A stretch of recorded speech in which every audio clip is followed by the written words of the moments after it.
하나님의 생각과 사람의 생각이 참 너무도 다릅니다.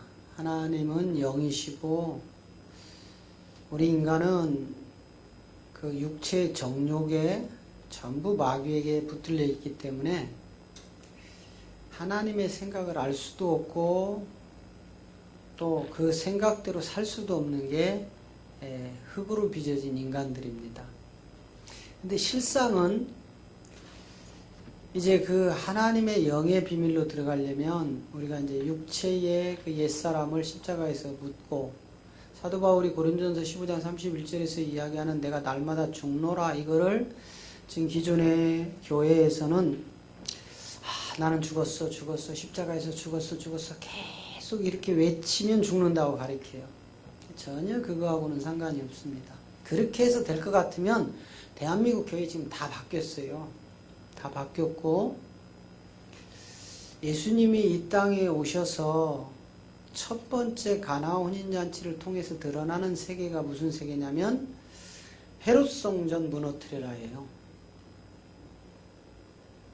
이게 참 너무도 우리가 하나님을 믿는다고 하면서 하나님의 뜻하고 너무 달리 가는 게 지금 우리가 설교하고 또 교회를 운영을 하고 또 주님의 양인 그 교인들을 마치 내 소유물처럼 알고 또 그들을 통해서 얻는 수입을 가지고 잘 먹고 잘 사는 이런 세계가 바로 종교예요. 우리 기독교는 종교가 아닙니다. 하나님의 생명이 우리 안에 들어오는 거예요. 그래서 내가 하나님처럼 되는 겁니다. 요한복음 10장 34절 35절은 그래서 너희를 내가 신이라 한다 이렇게 얘기하는 거예요. 그때 예수님이 신이라 한다는 그 자들이 누구냐면 육체의 정욕을 그대로 갖고 있는 자들이거든요. 근데 이게 어느 때 되느냐? 십자가 사건을 통해서 예수가 그리스도로 살아날 때, 이제 그때 이 신이라고 불려지는 이건데, 그 신들이 누구냐? 바로 그리스도의 말씀을 받은 자를 신이라고 합니다. 그러니까 결국은 예수 그리스도라는, 예수가 그리스도 되는 이 생명을 모르면, 이거는 예수가 그리스도 되는 이 생명은 초보에 돕니다. 초보. 아까도 마가복음 1장 1절 보셨죠? 예수 그리스도를 아는 거는 성령 세례 단계인데 이거는 초보에 도예요. 초보. 이제 우리가 더 깊은 아버지 품의 세계로 들어가려면 예수의 이름을 알고 예수 그리스도를 알고 이제 믿음의 실제 증언이 되는 그리스도 예수 안으로 들어가는 거예요. 그러면 이제 아버지 품의 세계가 이 받아들인 그리스도를 통해서 이제 드러나는데, 이런 것들이 성경은 자세하게 기록을 해놨음에도 불구하고 아까 찬송가에서도 아무리 봐도 뭔 내용인지 모르는 거예요. 아무리 읽어도 무슨 내용인지 모르는 거예요. 그래서 고린도전서 2장 9절 10절은 그렇게 얘기합니다. 자, 고린도전서 2장 7절 8절을 통해서 하나님이 감춰놨던 복음의 비밀을 밝히 드러내요. 그런데 이 세계는 아무도 알 수 없다고 딱 못을 박아요. 인간의 육체를 가지고는. 그래서 귀는 있으나 듣지 못하고 눈은 있으나 보지 못하고, 그래서 하나님의 말씀을 깨닫는 자가 없다 이렇게 말씀하세요. 자, 고린도서 2장 9절 10절 보세요. 자, 9절 시작. 기록된 바 하나님이 자기를 사랑하는 자들을 위하여 예비하신 모든 것은 눈으로 보지 못하고 귀로 듣지 못하고 사람의 마음으로도 생각지 못하였다 함과 같으니라. 10절. 오직 하나님의 영으로 이것을 우리에게 보이셨으니 영은 모든 것 곧 하나님의 깊은 것이라도 통달하시느니라. 할렐루야. 그러니까 여러분 여기서 지금 성령과 저 영의 비밀을 지금 전혀 터치를 못하고 있는 세계예요. 성령이 도대체 어떤 영인지, 또 영이 뭔지, 이제 이게 이제 성경의 이제 번역상 오류들, 이 영의 분별이 없이 이제 기록이 되면 무분별하게 다 성령이라고 다 기록을 해놓는 거예요. 실상은 저게 성령이 아닌데도 불구하고 그러니까 저런 부분들을 전혀 아무리 봐도 깨달을 수가 없는 거예요. 아무리 봐도 뭔 내용인지 모르고 아무리 들어도 무슨 내용인지 모르기 때문에 마음이라는 혼의 기관에 이 신비 가운데 하나님의 생명이 들어올 수가 없는 겁니다. 그렇기 때문에 저것은 하나님 속에 있는 영으로만 되는 거예요. 영. 그러니까 이 성령이라는 것은 서포트, 말 그대로 보내심을 받은 보낸 자의 뜻을 따라가는 게 성령입니다. 자의로 해석하지 않는다고 요한복음 16장에서 이야기하잖아요. 성령은 자의로 말하지 않는다고 하잖아요. 왜? 보내신 자가 있기 때문에 그런 거예요. 그래서 그 보내신 자의 뜻을 따르는 게 성령이고요. 이 보내신 자의 이 생명을 나눠줄 수 있도록 그 생명으로 인도하는 게 성령입니다. 그래서 성령은 인도자예요. 인도자. 그리고 이제 진짜 저 영의 생명들이 이제 하나님의 아들들을 통해서 이제 역사가 되어지는데 저 영 분별을 요한일서 4장은 사도 요한이 분명히 하나님께 속한 영이 어떤 영인지 시험해봐라 이렇게 얘기를 합니다. 그런데 이 하나님께 속한 영이 무슨 영인지를 지금 모르고 있단 말이에요. 그러니까 성경을 그냥 무조건 한글로 번역해 놓았다고 해서 저게 다 옳다. 아, 이게 이 말이구나. 이렇게 따라가면 안 되는 거예요. 그러니까 하나님의 깊은 속에 있는 영의 비밀을 가지고 저것을 하나씩 조명을 해나가야, 아, 이게 영이고, 이게 주의 영이고, 이게 성령이구나. 이게 아들의 영이고, 이게 성령이구나. 아, 이게 아버지 영이고, 이게 예수의 영이고, 이게 그리스도의 영이고, 아, 이런 부분들을 바울도 요한도 잘 성경을 기록해 놨는데, 인간의 육의 정욕에 사로잡혀서 학문적으로 밝혀내는 성경이 다 갇혀 있는 겁니다. 그래서 이제 이런 부분들을 하나님의 깊은 그 속에 있는 하나님의 영까지도 통달할 수 있는 이 세계를 끄집어서 그 아버지 품의 세계를 이제 드러내야 되는 거죠.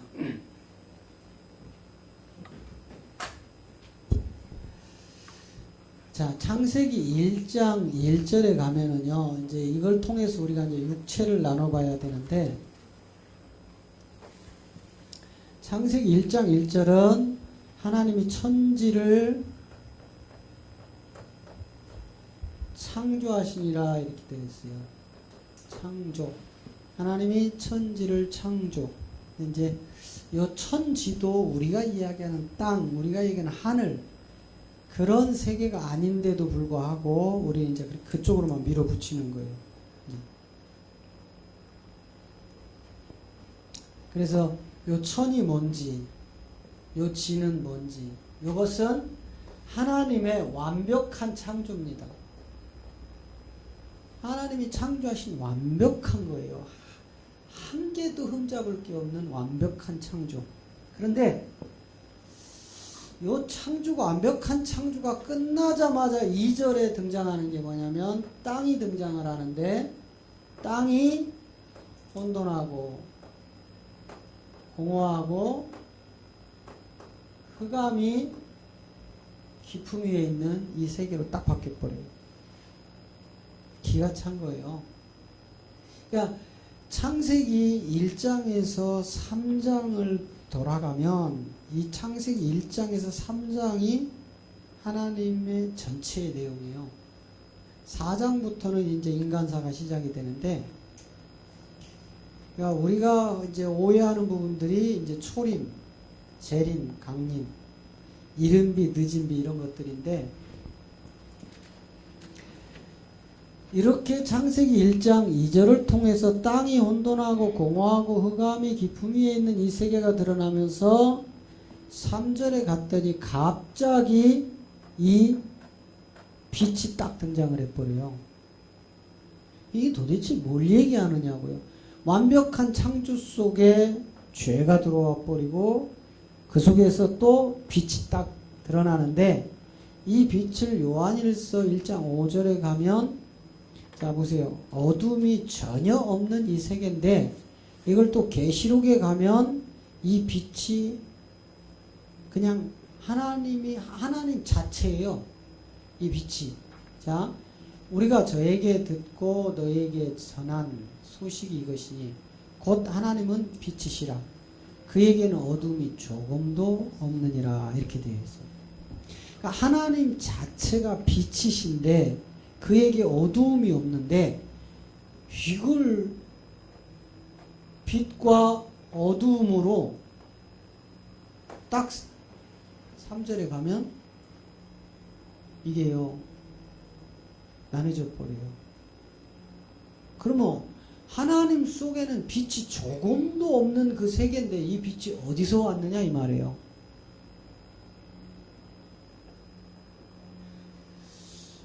그래서 여러분 이제 우리가 이런 세계를 조금 알고 나면은요 조 목사님 거기 우리 그 신앙 고백 못 찾아내죠? 예.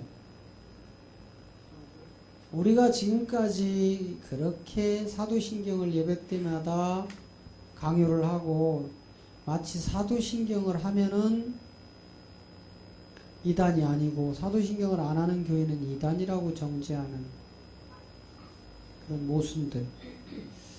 사도들은 이런 신앙 고백을 한 적이 없는데 우리는 도입을 해서 이단의 잣대로 들이쓴다 이 말이죠.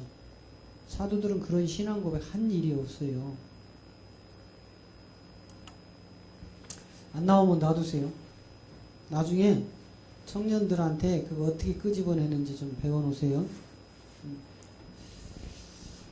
진짜 신앙 고백이 무엇인지, 우리가 드리는 신앙의 고백이 어떤 거야 되는지, 하나님이 뭘 받으시는지를 우리는 이제 알아야 되는 거예요.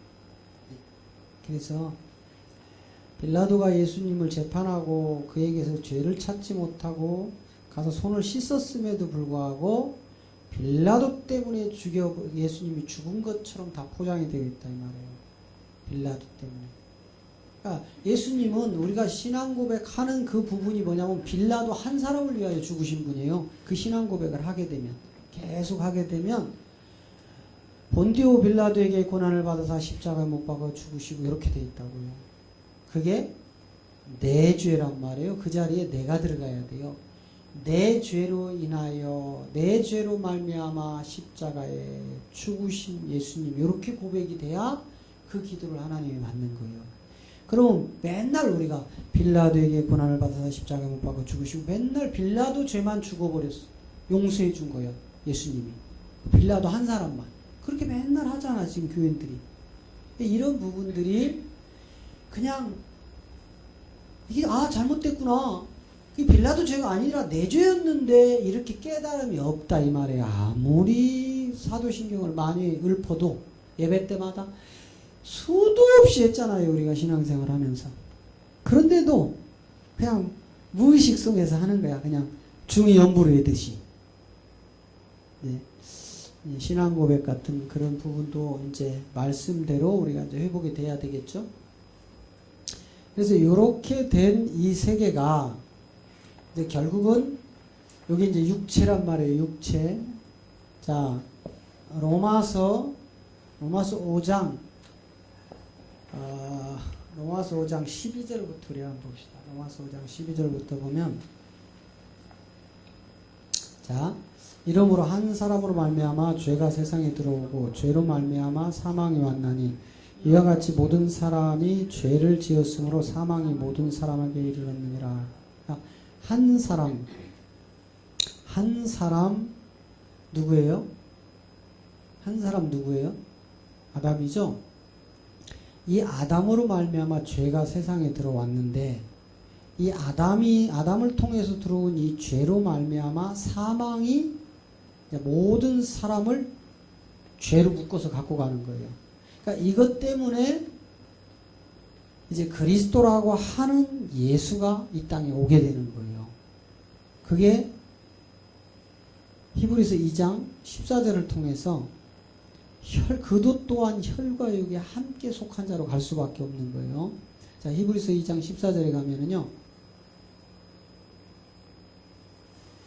자, 자녀들은 혈육에 함께 속하였음에 그도 또한 한 모양으로 혈육에 함께 속하심은 사망으로 말미암아 사망의 세력을 잡은 자 곧 마귀를 없이하려. 저 사망의 세력을 잡은 놈, 저 마귀를 없애야 우리가 살아요. 그러니까 여러분, 죄라는 것은 막연하게 우리가 그냥 무조건 교회 나왔더니 뭐 죄 해결됐다. 아니요. 반드시 우리가 해결해야 될 문제가 몇 가지가 있는데, 첫째, 우리는 먼저 죄로부터 구원을 받아야 돼요. 두 번째, 율법의 저주에서 구원을 받아야 돼요. 세 번째, 마귀 사탄에게서 구원을 받아야 돼요. 네 번째, 요것들이 다 이루어지고 나면 혼의 목자 그리스도를 만나야 진짜 구원이 이루어지는 거예요. 그러면 어떻게 하면 우리가 죄로부터 구원을 받을까? 또 이 육체의 율법의 저주는 어떻게 풀을까? 그러면 사망의 세력을 잡은 요 마귀는 도대체 어떻게 마귀에게서 우리가 벗어날까? 여러분, 예수 믿었다고 해서 마귀가 안 붙어요? 아니, 하나님이신 예수님한테도 마귀가 와서 시험해요, 안 해요? 시험하잖아요.